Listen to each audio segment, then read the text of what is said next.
শিশুরা প্রতিদিন একঘেয়ে খাবার খেতে পছন্দ করে না। সেক্ষেত্রে যদি আমরা শিশুকে একই খাবার রোজ না দিয়ে পাল্টে পাল্টে খাবার দিই, তারা তখন খাবারটি আনন্দের সাথে খাবে। তাই আজ আমি আপনাদের সাথে শেয়ার করছি হেলদি, টেস্টি এবং ওয়েট গেনিং চিড়ের পায়েসের রেসিপি, যা আপনি আপনার শিশুকে 1 বছর বয়স থেকেই দিতে পারেন। বেঙ্গলি বেবি ফুডে আপনাদের সকলকে ওয়েলকাম। আশা করছি আপনার শিশু এবং আপনি দুজনেই ভালো আছেন, সুস্থ আছেন। শিশুর চিড়ের পায়েস বানানোর জন্য আমার লাগছে 1/2 কাপ চিড়ে। মিষ্টির জন্য আমি নিয়েছি তাল মিছরি, এর বদলে আপনি চিনি বা গুড়ের ব্যবহার করতে পারেন। ড্রাই ফ্রুটস হিসাবে আমি নিয়েছি 2টো কাজু বাদাম, 5টা কিশমিশ, 1টা আমন্ড এবং 1টা ছোট এলাচ। আর লাগছে আগে থেকে জাল দিয়ে রাখা গরুর দুধ। আপনার শিশুর যদি বাদাম থেকে কোনো রকম অ্যালার্জি থেকে থাকে তাহলে সেক্ষেত্রে বাদামটা দেবেন না, বাদামটা অ্যাভয়েড করবেন। প্রথমেই আমি চিড়েটা পরিষ্কার জলে 3 থেকে 4 বার খুব ভালো করে ধুয়ে নিয়েছি, যাতে এর মধ্যে কোনো রকম ধুলোবালি নোংরা না থাকে। এখন এটাকে জল দিয়ে ঢেকে 20 মিনিটের জন্য রেখে দেব, যাতে চিড়েটা খুব ভালো করে ফুলে ওঠে। আমি এখানে শক্ত চিড়েটা ব্যবহার করেছি। আপনারা চাইলে আরেকটা চিড়ে পাওয়া যায় যেটা এর থেকে আরও ফাইন এবং নরম হয়, সেটা আরও তাড়াতাড়ি রান্না হয়, সেটা ব্যবহার করতে পারেন। এখন ঢাকনা খুলে 20 মিনিট পর দেখিয়ে দিচ্ছি। দেখুন চিড়েটা খুব ভালো করে ভিজে গেছে।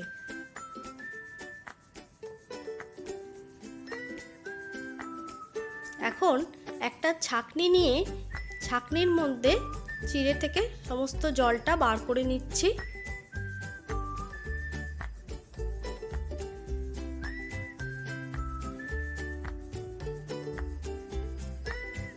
চামচের সাহায্যে চিড়েটাকে ছড়িয়ে দিয়ে এর থেকে এক্সট্রা যে জলটা সেটা চামচ দিয়ে চিপে চিপে বের করে নিচ্ছি।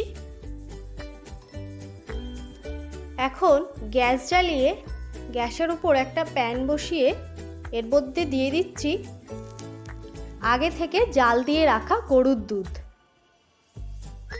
দুধটা গরম হতে দেব।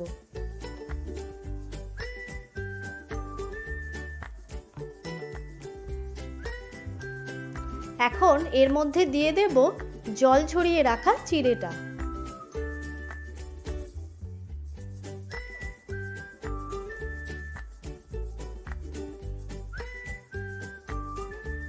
এখন এটাকে নেড়ে ঢেকে মিডিয়াম টু লো ফ্লেমে সেদ্ধ হতে দেব। আমি এখানে 1/2 কাপ চিড়ের ব্যবহার করেছি। আপনারা আপনার শিশুর বয়স বুঝে চিড়ের পরিমাণ বাড়িয়ে বা কমিয়ে নিতে পারেন। একটা ছোট এলাচ ফাটিয়ে দিয়ে দিলাম ফ্লেভারের জন্য।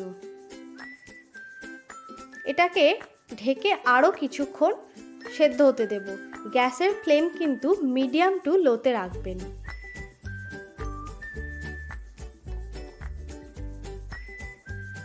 দেখুন চিড়েটা অনেকটা সেদ্ধ হয়ে গেছে। এখন আমি এর মধ্যে আরও 1/2 কাপ দুধ অ্যাড করলাম। এটা অনেকটা ঘন হয়ে এসেছে, এটা যতক্ষণে হবে ততক্ষণে আরও ঘন হয়ে যাবে, তাই আমি আরও 1/2 কাপ দুধ এর মধ্যে অ্যাড করলাম। এখন এর মধ্যে দিয়ে দিচ্ছি 2 টুকরো করে রাখা কিশমিশগুলো। আপনার শিশু যদি খুব ভালো করে চিবিয়ে খেতে না পারে সেক্ষেত্রে কিশমিশটা দেবেন না। কাজু বাদামগুলো এখন গ্রেট করে দিয়ে দিচ্ছি। আপনাদের কাছে যদি ড্রাই ফ্রুটস পাউডার থাকে তাও দিতে পারেন। বাদাম শিশুদের রোগ প্রতিরোধ ক্ষমতা গড়ে তুলতে, ব্রেন ডেভেলপমেন্টে এবং হাড় ও দাঁত গঠনেও সাহায্য করে। এরপর আমন্ড বাদামটা গ্রেট করে দিয়ে দিচ্ছি। সব কিছু খুব ভালো করে মিশিয়ে দিচ্ছি। আমি এখানে টোটাল 1.5 কাপ দুধ ব্যবহার করেছি। চিড়ে অলমোস্ট সেদ্ধ হয়ে গেছে। এখন এর মধ্যে দিয়ে দেব মিষ্টির জন্য তাল মিছরি। আমি এখানে তাল মিছরির ব্যবহার করেছি, আপনারা চাইলে চিনি বা গুড়ের ব্যবহারও করতে পারেন, তবে অতিরিক্ত মিষ্টি শিশুর খাবারে দেবেন না। তৈরি হয়ে গেল শিশুর জন্য হেলদি, টেস্টি এবং ওয়েট গেনিং চিড়ের পায়েস। এটি আপনারা শিশুকে ব্রেকফাস্ট অথবা ইভিনিং স্ন্যাক্সেও দিতে পারেন। তো বন্ধুরা, শিশুর জন্য এই রেসিপিটি কেমন লাগলো জানাতে ভুলবেন না। ভিডিওটি ভালো লাগলে লাইক করতে, শেয়ার করতে এবং চ্যানেলটাকে সাবস্ক্রাইব করতে ভুলবেন না। Thank you for watching.